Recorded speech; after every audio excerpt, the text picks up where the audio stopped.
and how beautiful he said it. Deep respect for putting across the sentiment of our nation in Pakistan,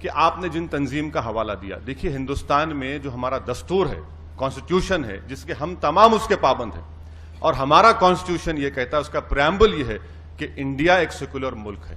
ہمارے دستور میں جو حقوق دیے گئے ہیں، فنڈامنٹل رائٹ ہے مائنورٹیز کو. آپ مطمئن رہیے کہ ہندوستان کا جو پلورلزم ہے وہ ہمیشہ مضبوط رہے گا، اور انشاءاللہ تعالیٰ اس کو مضبوط رکھیں گے. آپ اس کی ہرگز فکر مت کریے. دوسری بات یہ ہے کہ آپ مسلمانوں کی فکر کرنا چھوڑ دیجئے ہندوستان کے. ہم اپنا فیصلہ کر چکے ہیں، یہ ہمارا ملک ہے، اور ہم یہاں پر اپنے مسائل جمہوریت میں مل کر تلاش کر رہے ہیں. آپ ہماری چھوڑ دیجئے. تیسری بات یہ ہے کہ سر، جہاد کے معنی آپ کے کچھ ہیں اور میرے کچھ ہیں. اگر میں بولنا شروع کروں کیا یہ جہاد ہے کہ شیعوں پر حملہ کرنا، کیا یہ جہاد ہے کہ مساجد کو مار دینا، لوگوں کو مار دینا، آپ بتائیے مجھے. ہمارا جو معنی جہاد، سب سے اہم کام یہ ہے کہ نفس کے خلاف جہاد کرو اور اپنی نفسانی خواہشات کو اللہ کے تابع کرو، وہ سب سے بہترین جہاد. پاکستانی وزیر اعظم مرحوم پرویز مشرف جب ہندوستان آئے تو انڈیا ٹوڈے کے ایک پروگرام میں مولانا محمود مدنی نے صاف کہا کہ پاکستان اکثر ہندوستانی مسلمانوں کو جذباتی کر کے سیاست کرتا آ رہا ہے، جبکہ ہندوستانی مسلمان اپنی بات منوانے کا ہنر جانتا ہے. تقریباً 70% سے زیادہ ہندو مسلمانوں کے حق میں بات کرتے ہیں، اس لیے پاکستان کو مسلمانوں کی فکر کرنے کی ضرورت نہیں. پاکستان کی جتنی ٹوٹل پاپولیشن ہے اس سے زیادہ پاپولیشن میں انڈین مسلمز یہاں رہتے ہیں. جی ہاں، آپ کو معلوم ہونا چاہیے. ہاں مجھے معلوم ہے جی. ایک بات، جب آپ کو یہ معلوم ہے تو انڈین مسلمز اپنی پرابلمز کو سولو کرنے کی اور سولو کروانے کی طاقت رکھتا ہے. آپ کی نصیحت کی ضرورت نہیں. ایک تیسری اور آخری بات آپ سے کہنا چاہتا ہوں. آپ نے اتنے سال پاکستان پر راج کیا ہے اور آپ یہ مان رہے ہیں کہ ہاں دونوں طرف سے ہو رہا ہے. دونوں طرف سے ہو نہ ہو پر ایک طرف سے تو ہو رہا ہے، یہ تو پکا ہو گیا آپ کے اس مان لینے سے.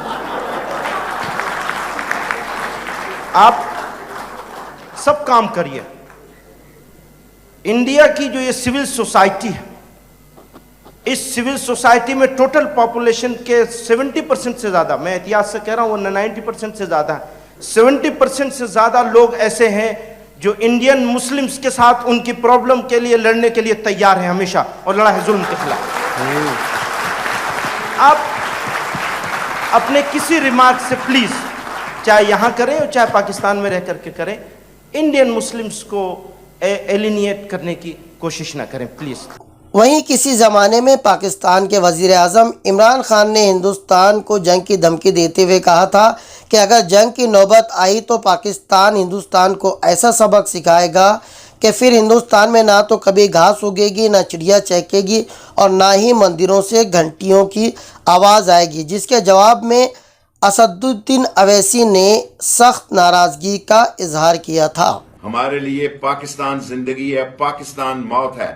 اگر کسی نے پاکستان کی طرف میلی آنکھ سے دیکھا تو وہ آنکھیں نکال دی جائیں گی، اور نہ پھر گھاس اگے گی، نہ چڑیاں چہکیں گی، نہ مندروں میں گھنٹیاں بجیں گی. اور عمران خان کی قیادت میں 20 کروڑ لوگ آج تیار ہیں کہ امن ہو یا جنگ ہو، ہم عمران خان کے ساتھ ہیں.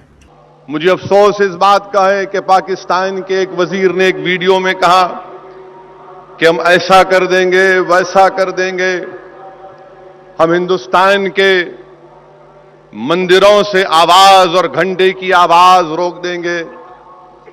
میں پاکستان کے اس وزیر سے بھی کہنا چاہوں گا کہ آپ ہندوستان کو نہیں جانتے. جب تک ہندوستان کا مسلمان زندہ ہے، مسجد سے آواز آئے گی اشہد ان لا الہ الا اللہ واشہد ان محمد رسول اللہ، اور مندر سے گھنٹوں کی بھی آواز آئے گی، گرجا گھر سے بھی آواز آئے گی، گرودوارا سے بھی آواز آئے گی. بودھ مذہب کے لوگ اپنے مذہبی نغموں کو پڑھیں گے. یہ ہندوستان کی طاقت اور خوبصورتی ہے.